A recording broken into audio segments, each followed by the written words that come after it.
am. Exactement alors Vito dañuy daal di àddu ci leneen muy li xew fële ca trésor public lu tolloog 150 chèques daal di fay nu sàcc ka fa bu nu ko xaymaa ci koppar toll ci 7,8 milliards yu nu daal di détourné ñi nu jot teg loxo daal di si gite ay kaddu daal di si indi ay leeral par rapport ak enquête bi division des investigations criminelles daal di def kii di Pape Galaye Thiaw actuellement moom kenn gisu ko mu bëri aussi ay transitaires yu reconnaître que li xew fële ca trésor public am ñenn ñoo xam daanaka seen commission dañ ko daan jot tollu ci 10 jàppale di 12%. ana tey lan la nu mën a jàpp ci mbirub chèque yu daal di détourné fële ca division fële ca trésor public buñ ko xaymaa ci koppar tollu ci 7,8 milliards. alaaji foofule ca trésor public defe naa ne dañoo naroon a toog rek ñu ne bâtiment ba sàcc nañ ko. yéen nañ bâtiment bu yéen nañ bâtiment ba yóbbu. lu leer laa la wax Sénégal. dañoo naroon a toog ba benn jour. ñu ñëw foofu gis fa terrain nu. ndeke gaañi. sàcc nañ xaalis ba liquide ba. ba ñu paree ci liquide ba jël nañu chèque ya yaa ngi dégg. sàcc nañu ordinateur yi. trésor public. sàcc nañ fa ordinateur yi. sàcc fa xaalis ba. sàcc chèque ya kon ça veut dire matériel ba sàcc nañ xaalis ba sàcc nañ këyit ya sàcc nañ ko lan moo fa des lu dul bâtiment ba moo jaaxal ñëpp dañoo naroon a xëy fii Sénégal yàlla xam na ne bu fi nguur gi ñëwutoon président Macky Sall di ne fi wala keneen ku mel ni moom ne fi alaaji foofu dañ fay ñëw fekk fa terrain nu ñu fay tabax marché wala ñu fay tabax cyber cybercafé fekk gaaña wala ñu fay tabax jardin public fekk gaaña yëkkati nañu alaaji terrain ba yëkkati nañu bâtiment ba daggatee ko yóbbu sàcc nañ fa lu ne léegi nag mafia bi xam nga barki démb wala vendredi passé xaw ma démb la ñu ngi doon waxtaan ci cadre yi nga xamante ne ñu ngi leen di woo pour laaj leen. vendredi passé. mais alaaji dama dégg man alaaji man réew mi dina dangereux. dama dégg ay nit yow alaaji bu ñu ne banque ba. génnee nañ fa walla banque bi ubbi nañu fa 63 comptes fictifs. waa loolu bu ñu ko defee ci akub réew directeuru banque ba duñ ko woo. ankay léegi fii ngay gis ñuy woo ay directeuru banque. am ay nit yu toog ci télé naan non di ñuy woo directeuru banque dina tax investisseurs yi tiit daw leen.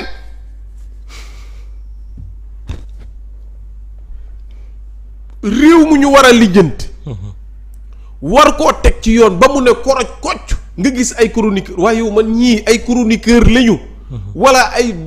mais ñii ay lan lañu. non ma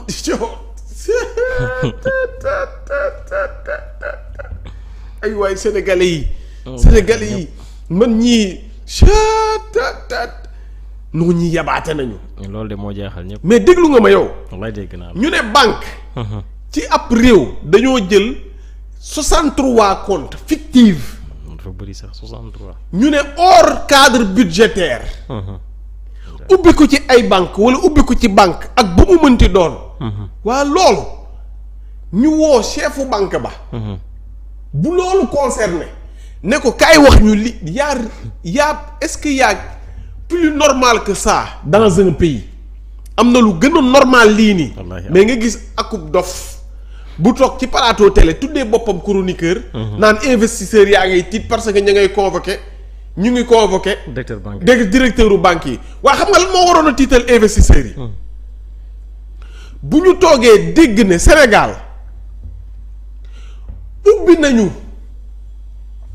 nangamu compte ci ay banque te compte ya nekk ay compte yu fictif waaye mujjul fenn looloo war a tiital investisseur parce que da leen di leer ne man de ni ñu mën a ubbee ay compte yu fictif ci ay banque nii bu ma dugalee sama xaalis mën nañu luubalee noonu sama xaalis te nguur ga fa ne wala yoon ba fa ne du def dara waaye investisseur bu toog dégg ne ubbi nañu ay compte ci banque waaye topp nañu waa banque ba dina ne man kat dëkk bii wóor na ma investir fa ndax dëkk bi du ñu bàyyi benn njuuj njaaj mu jàll waa ñii est-ce que ñii du wér nañu de beneenuk mbir alaaji naaféqisme bi ba ñu woowee ñoomin Farba Ngom ñi ca gën a bëri lan lañ doon wax alaaji ñi ca gën a bëri dañ naan Farba de kenn musu koo dénk alalu réew mi waa lan moo tax ñu koy woo di ko convoqué yemuñu ci loolu waa lan moo tax ñuy convoqué Farba Ngom te duñu convoqué ña nga xam ne ñoo joxe xaalis bi looloo nekkoon seen argument mais ñii oh c'est dommage waaye nelaw na non nelaw ngeen yéen a ngi nelaw de barki si yéen a ngi nelaw te bu ngeen yeewul réew mi dina leen raw di ngeen topp ci manipulation di manipuler ba yéen bu ngeen di démanipuler seen bopp fekk na yéen manipulation sax na seen biir xol yi sax na seen yaram bi dootoo leen mën a mu def leneen lu dul manipuler te fekk nit ñi jàll nañ jamonoy manipuler amu leen argument amu leen contre argument amu leen dara lu dul toog di wax ay waxi dof te ay mag yu jëm ma koy wax nag man dañuy wax ay waxi dof parfois ba yow mi ne ci dëgg da ngay parfois nga jéem a réer alaaj ñi dof yi ku leen di déglu parfois sax yow nga réer tuuti këf la yóbbu la nga dof ni ñoom alaaj trésor public pour revenir nee naa la dañoo naroon a xëy bés ñu ne sàcc nañu bâtiment ba dem na bâtiment ba nee na furaas ñu xëy Sénégal di def avis de recherche bâtiment trésor public di ko wër ndekete togaañ nañu ko sàcce nañu ko jël nañu ko yóbbu wala ñu dañoo waroon a xëy jour fekk trésor public def nañ ko ay appartement wala alaaj ñu def ko ay kii nii xaw ma lan nuñ koy waxee studio ay studio à louer yaa ngi may dégg booy buloo mel ni di ñëw ci trésor public di fa nekk ak seen show yi di buloo di ñibbi te fekk trésor public existé tul Sénégal trésor public bi nit ñi def nañu ko trésor individuel ku ne jël na la nga ca moom dugal sa biir gafaka te mujjut fenn heureusement ngay jël nga lal fa ñor alaaji déglul Mansour Kane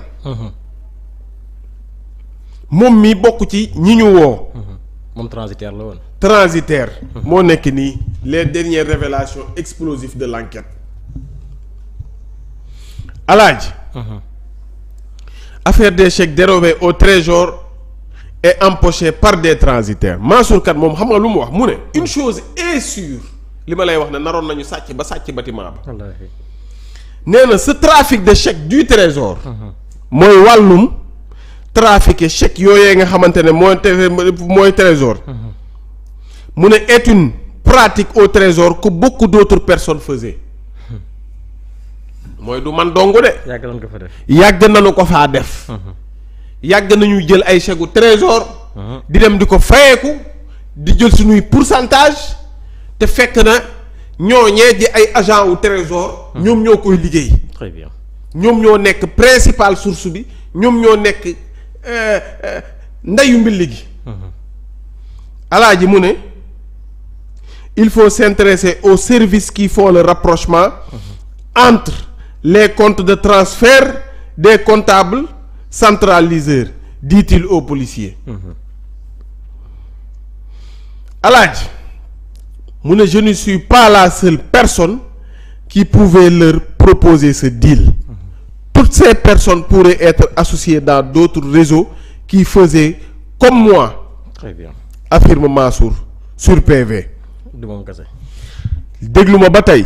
mouillé par le gérant de Niani Transit le contrôleur du trésor Mansour Kane déballe devant les enquêteurs.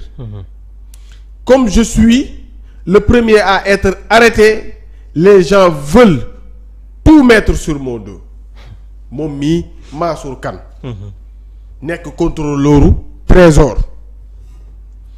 kii nii gérant wu Niani Transit moom moo moom moo dugal kii di Mansour Kane ba mu dugg ni rubba ne ko Mansour mii ci càcc gi la bokkoon mbirum chèque yi waaye Mansour moom nee na comme man la ñu njëpp a jàpp dañoo bëgg jël lépp xëpp ma ko te du man dong. moo tax it bañ na. mu ne comme man la ñu njëkk a jàpp. contrôleur la Mansour contrôleur la jàpp leen bu baax a baax. Mansour Kane le contrôleur du trésor mu ne comme je suis le seul comme je suis le premier à être arrêté les gens veulent tout mettre sur mon dos. bañal de. day bañ. Alaaji. gérant wu Madina Transit et de Touba Darou Salam Transit. ñoom it wax nañu ne am na benn circuit occulte de rétrocommission qui passait par un commerçant devenu subitement introuvable après l'éclatement du deal. ñoom daal nee nañu commission yooyu ñu doon mos alaaji benn commerçant moo leen ko doon jox te commerçant ba dafa mel ni daw na. te commission yooyu mi ngi toll ci 10%. te comme 10 wala 10%. très bien alaaji 3 carnets de chèques. soit 150 chèques la ñu sàccoon foofule. ca bureau guichet et compte dépôt. ñu ne benn partie wu chèque yooyu d'un montant global de 7 milliards. 863 millions 447 mille 70 francs dañu ko utiliser woon pour fay ay droits de douane au niveau de la perception de Dakar Port. waa DIC dont les résultats ont été communiqués au parquet financier a révélé un système occulte de versement de commission dont les vrais bénéficiaires restent à être formellement identifiés.